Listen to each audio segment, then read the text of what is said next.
ایک مردہ ماں کے سینے پر 9 ماہ کا بچہ کیسے زندہ رہتا ہے؟ بسم اللہ الرحمن الرحیم۔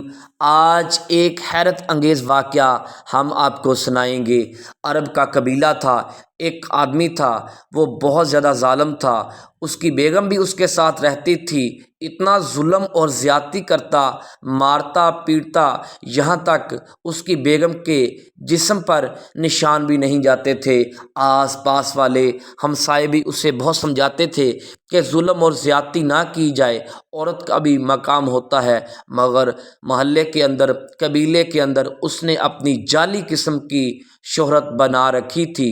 مگر اس کا دل بہت زیادہ سنگ دل تھا، لوگوں کے لیے نرم تھا، مگر بیگم کے لیے اس کا دل پتھر تھا۔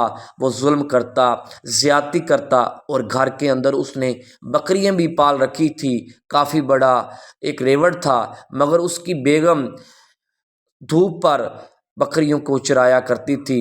آپ کو پتہ ہے کہ عرب بہت گرم علاقہ ہے، اگر 5 منٹ بھی بندہ کھڑا ہو جائے تو دھوپ پر کھڑا نہیں ہو سکتا، مگر وہ شریف عورت اس کے گھر کا خیال رکھتی، جو اسے لا کر دیتا اس پر ہی گزارا کرتی اور اللہ پاک کا شکر ادا کرتی۔ کچھ ٹائم گزرا، اس کی بیگم حاملہ ہو گئی، مگر وہ کمینہ انسان، دل کا سنگ دل، یہ نہیں چاہتا تھا کہ میری بیگم زندہ رہے اور میرا بیٹا ہو جائے یا بیٹی ہو جائے۔ اس کے مائنڈ کے مطابق یہ اولاد میرے لیے مشکلات کا سبب بنے گی۔ اس نے بیگم کا خیال رکھنا شروع کر دیا، مگر اس کی اندر سے پلاننگ بیگم کو ختم کرنا تھا۔ اس نے ایک جڑی بوٹی دی۔ جڑی بوٹی کا اثر 5 7 8 9 ماہ تک ہوتا ہے۔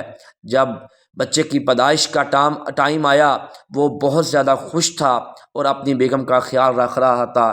بیگم بیچاری فوت ہو گئی، مگر اللہ پاک نے اسے خوبصورت حسین و جمیل بیٹا دیا۔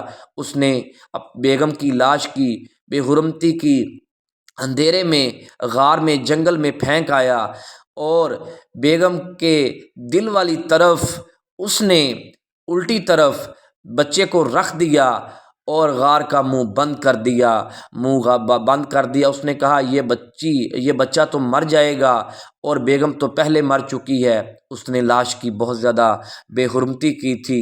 واپس آ گیا اور لوگوں سے کہا کہ میری بیگم تو فوت ہو چکی ہے پیدائش کے ٹائم، مگر اس کے کچھ ساتھی اس کی یہ باتیں جانتے تھے کہ بیگم پر ظلم کرتا ہے، ضرور اس نے کچھ نہ کچھ ضرور کیا ہے۔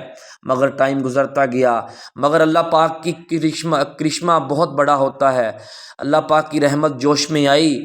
جس طرف اس نے بیٹا رکھا تھا، وہ دودھ والی سائیڈ تازہ رہی اور بچہ دودھ پیتا رہا، اور جو اس کی الٹی سائیڈ تھی وہ ختم ہو گئی۔ لاش کو کچھ بھی نہ ہوا۔ کچھ ٹائم گزرا، اس کے دوست اس غار کے پاس سے گزرے کہ اس غار کے اندر اس نے بیگم کو دفن کیا ہے۔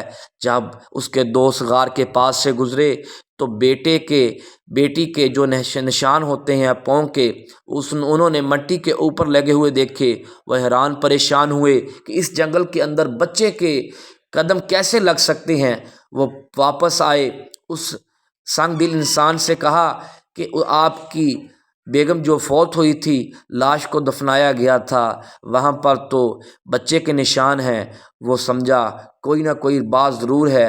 وہ دوبارہ رات کے ٹائم جب وہاں پر جاتا ہے، پتھر سائڈ پر کرتا ہے تو اندر جاتا ہے، ایک خوبصورت حسین و جمیل بچہ ماں کے سرہانے کھیل رہا ہے۔ جب اس نے یہ کرشمہ دیکھا تو وہ حیران پریشان ہوا۔ اسی ٹائم غش کھایا اور فوت ہو گیا۔ اس کی لاش گل سڑ گئی۔ جب علاقے کے سردار کو علم ہوا کہ یہ معاملہ ہو گیا ہے، وہ اپنے ساتھیوں کے ساتھ اس غار کے اندر پہنچا تو کیا دیکھتا ہے، اس کی لاش سڑ گئی ہے۔ جو عورت 9 ماہ پہلے فوت ہوئی ہے، اس کا جسم تازہ ہے، اور حسین و جمیل خوبصورت بچہ دودھ بھی پی رہا ہے اور کھیل بھی رہا ہے۔ اس کی بیگم کو علم ہوا۔ اس نے کہا کہ سردار، ہمارے ہاں اولاد نہیں ہے، اس بیٹے کی پرورش میں نے کرنی ہے۔ بادشاہ، اس سردار نے حکم دیا کہ اس عورت کو اچھے طریقے سے دفنایا جائے۔ جب اس کو دفنایا گیا تو اس کا پیارا سا بیٹا یہ سارا سین دیکھ رہا تھا، اور بیٹے کو بادشاہ کی بیگم کے پاس لایا گیا، اس نے پرورش کرنا شروع کر دی۔ ناظرین، واقعہ پیش کرنے کا مقصد یہی ہے کہ عورتوں پر ظلم اور زیادتی نہیں کرنی چاہیے۔ ہر بندے کا ایک مقام ہوتا ہے۔